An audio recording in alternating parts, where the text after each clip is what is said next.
Hello, welcome to Interdependent Study, our podcast where we engage in the learning and unlearning work for collective liberation. I'm Aaron. And I'm Damien. Thank you so much for joining us today.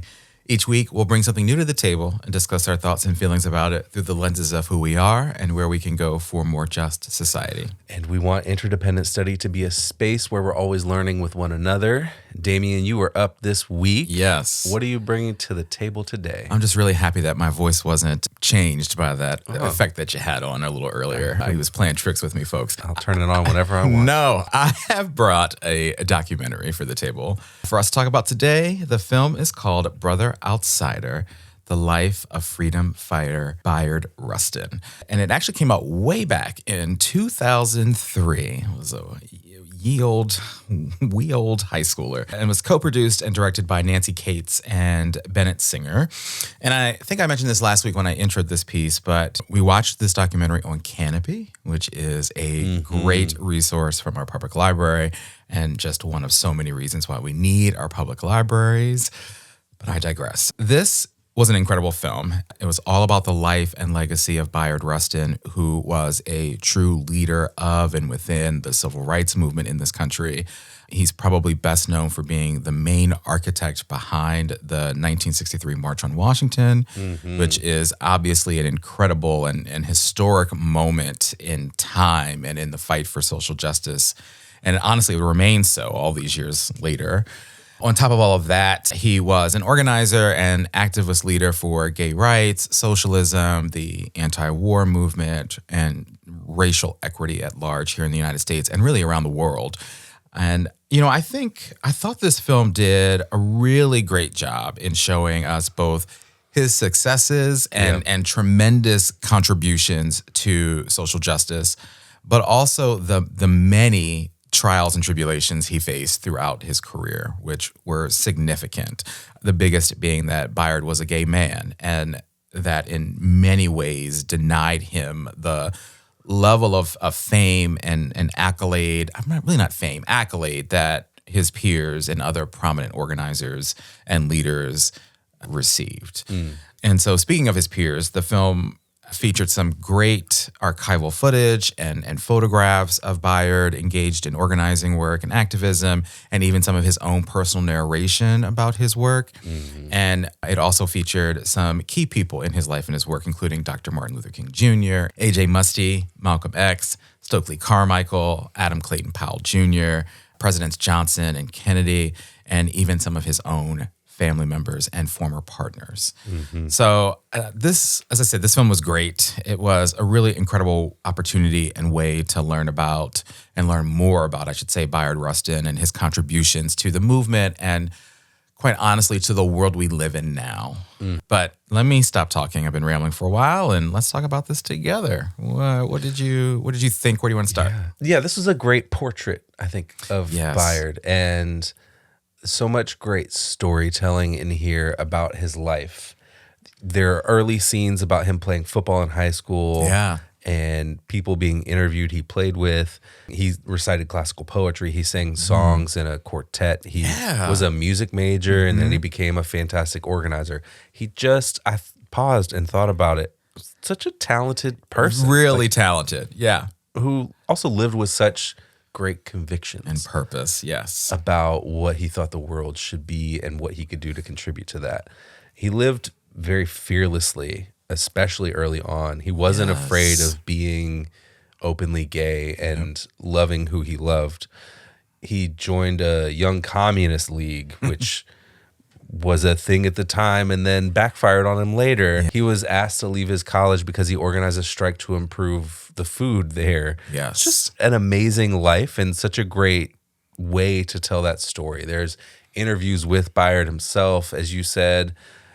There's just a lot here, and it was a really great thing to watch and learn more about this person who really has become a backstory of what we know about the civil rights in the sort of popular sense of things. And I think it's an important story to continue to tell about who else was involved, Bayard, along with hundreds and thousands of other people who were involved in SNCC and all of the organizations across the country and in the South. Yeah, I really love the way that this film portrayed his life. Yeah. And I agree. I think the film did a really great job in highlighting his fearlessness, right? The fearlessness that helped get him through his life and the way it guided him through both his personal life and his professional work.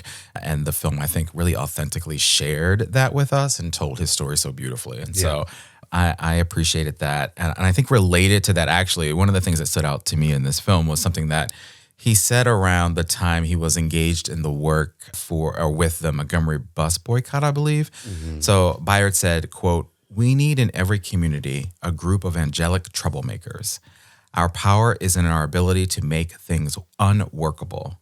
The only weapon we have is our bodies, and we need to tuck them into places so wheels don't turn."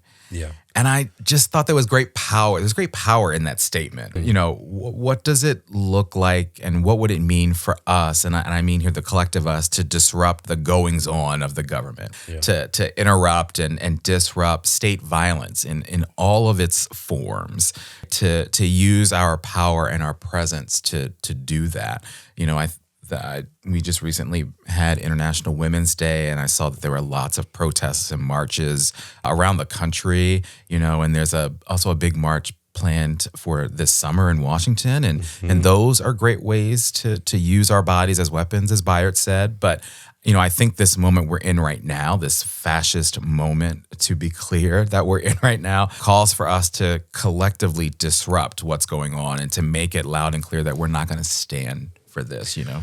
Yeah, and I think one of the other things I think about is sabotage and the way that works when you're in the bureaucracy and you're in the inner workings of things, which is also why federal workers are being targeted. Yes. Oh boy. It's because that they can see the writing on the wall that this will be slowed down by these workers who are like, no, this isn't the way that this should be done and whatever. So that's another reason why there's so much elimination happening. It's not really in the name of efficiency.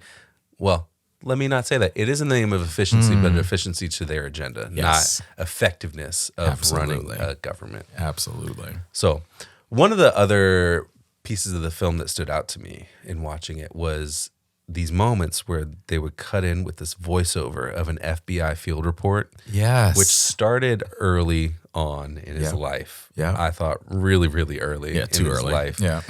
And I would like to take a moment right now just to say hello to our FBI special agent. You know, best of luck, buddy, on your report for this episode. Hello. Just go ahead and CC us on it, or BCC if you got to. But we'll be waiting. love it. There are also reports from when he joined the Young Communist Organization and to when he went to India for a World Pacifist Conference, and then after he was arrested in Sacramento, and then his apartment was wiretapped at a point in the 60s, I believe. And it's just another example of how we know that the FBI has stood in direct opposition to freedom movements from the beginning of its existence. Yes. They're the embodiment of the white supremacist, capitalist, imperialist, patriarchal government that we live in, and they wanted to crush Bayard Rustin in any way they could, just like they wanted to crush Dr. King, and just like they did crush so many movement leaders through COINTELPRO, and before that, we learned about last week, RACON, and all these other ways that they infiltrate and disrupt social movement. Yeah, I've said this many times here. I love when our media connects, and you just did that so beautifully there. But yeah, that was so wild. I actually really appreciated it was really creative, I think, the way that they included those cuts, because the way it was done made it this really super chilling reminder of how the state will do whatever it deems necessary to protect the status quo, or as you said, you know, to stand in opposition to the fight for freedom. And we've seen that time and time again throughout history. And so, it's wild. And I think that was really so well done. And one of the many things I should say that I appreciate and respect so much about Bayard Rustin and his work and his legacy really was his steadfast commitment to justice, and the way that his work woke up America in so many ways. And I think some of the folks in the film talked about him in this way, which was, really great to hear. And it's what you want people to say about you when you're not here. One of the folks interviewed in the film talked about how Bayard had over 60 years of activism in his life. And even more impressive than that, I think the person said that every major event in the fight and the movement for civil rights and social justice from the 1940s to the 1970s involved him. Like every major event. That's so astounding and incredible. And to do so despite the FBI tracking him, as you mentioned. Yes. To do so, I think, despite figures in government threatening to slander you and even create lies about you on the world stage in order to stop you, to do that in ways that mean you have to voluntarily step aside, right, or step out of the limelight or step out of leadership in an organization to ensure that the work continues to get done. I don't know, there were moments where I was watching the film where I felt like, if you want to give up right now, Bayard, like, go ahead and give up, like, hang it up. And I think, we wouldn't be able to blame him, but he continued to show up to the work. He continued to fight, and he never gave up. And he did that up until the end of his life. And I thought that was really inspirational and makes him such an inspiration to all of us. Yeah, and I think there were moments throughout the film that it was heartbreaking almost to see the choices that he felt he had to make to preserve things like the Montgomery bus boycott when he was labeled as an immoral influence and a communist influence on Dr. King and had to step away. And then Dr. King later on, I think, separated him, asked Bayard to leave his circle of advisors and the toll that took. And all of these moments just really illustrate some of the pain, I think, of having to make those choices by not being involved, but knowing that your non-involvement will allow it to continue, and that being a difficult choice. And I think that there's the way that they talked about that, I think, illustrated the anguish in having to make that strategic decision. Yes. And I think the strength of being able to do that too. Yeah, it's definitely strength. Absolutely. Yeah. One of the things I really appreciate about Bayard and the way that they talked about him in the film is his commitment to nonviolence. Yes. Because it's such a clear, admirable vision of resistance in an oppressive world or in oppressive systems. It's an element of things that we need. I think we need a lot of tactics right now, and we absolutely need the clarity of conviction that Bayard had across all of those tactics. I like that. So along with the flexibility to work together, I think we need that too. Yes. And see yourself in an ecosystem. And so one piece is moving in this way because we believe that this, and we're not moving independently, but we're connected to what else is happening over here. And they do their work a little bit differently, but ultimately we're still trying to get to this place. Absolutely. I love that. So I think we need all of that. Back to Bayard and his commitment to nonviolence. He said this, quote, "There are 3 ways to deal with injustice. One is to accept it slavishly, or one can resist it with arms, or one can use nonviolence. The man who believes nonviolence is prepared to be harmed, to be crushed, but he will never crush others." Wow. And I think this clarity of his belief here is so great. Yes. And I appreciate it so much because I think what he's really delineating here is that the fight, the resistance is not to the people, but it's to the systems that are operating. Mm-hmm. And so those systems can change and the people can change alongside those systems. So we recognize all of that. But if we stop the systems from working, we stop the things that are harming us from continuing to operate. And I think that clarity, that analysis is really important in moments like the one that we find ourselves in. Absolutely. And you talked about strength earlier. I mean, there's clear strength in that message there. Yeah. But he will never crush others. But I'm prepared to be crushed myself. And so much of this work for lots of folks is putting yourself on the front lines and putting yourself out there and maybe putting yourself in risky situations. But as you say, that commitment to nonviolence that he had and the clarity in which he brought that to everything that he did was really made clear in this film for me, but also was just a clear philosophy Yep. that guided his work. And again, so impressive and inspirational. All right, well, let's shift here and talk about application. All right. How does this film and our conversation about it apply to our everyday lives and work? You know, and we've talked a little bit about it here. There's so much brilliance that Bayard Rustin offered to the civil rights movement and to the world. And so much of that brilliance, I think, came in the form of his fearlessness, like we talked about. And I can't remember who it was in the film, but they were talking about Bayard, and they said something that I was like, this is what I want to bring for application. The person described him by saying, quote, Bayard liked to cause trouble. He caused trouble in very banal and everyday ways, and he caused trouble in world historical ways. And I just really loved that quote. I think there's great applicability there to the work all of us can do and need to do in these times that we find ourselves in right now. What are the ways we can all engage in some trouble to fight the fascist moment we're in right now? Which, you know, we've been talking a lot about week in and week out this year. This quote also made me think of the one and only John Lewis. Talked about how important it was for all of us to get into good trouble and necessary trouble to fight for change. And so I love that so much. That's a big takeaway from this film and from his life and his work and his legacy for me. What about you?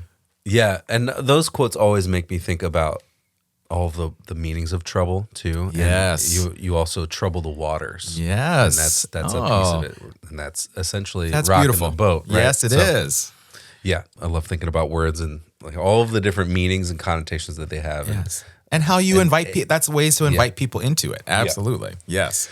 I think picking application was really tough because I think there's so much to learn from Bayard and from the story of who he was and what his life was and all the things he did. The thing I want to highlight here is from when he was working with the Memphis sanitation workers strike. Yes. And so he said, quote, if you can't get a decent salary for men who are working in the name of God, how the hell are you going to get rid of poverty? And I think that reminds me of the trouble we talked about of getting into good and necessary trouble and finding ways to trouble the waters. But it's also a way. It's really a fight for dignity. Yes. And it's a fight for understanding that the work that we do, no matter where our work is dignity and has value and has worth. And as humans, no matter what that work is, even if it's the mythical no-skill job, Right. which is a fallacy, or it's, a job that requires a lot of skill, we all deserve a decent salary. Absolutely. That means that we're not in poverty. Absolutely. I think that's a powerful takeaway of what his philosophy kind of boiled down to. It's about honoring people's decency and their humanity and making sure that everybody has that built into our society. Absolutely. It's just another example of all of the many people he cared about and the many causes he cared about.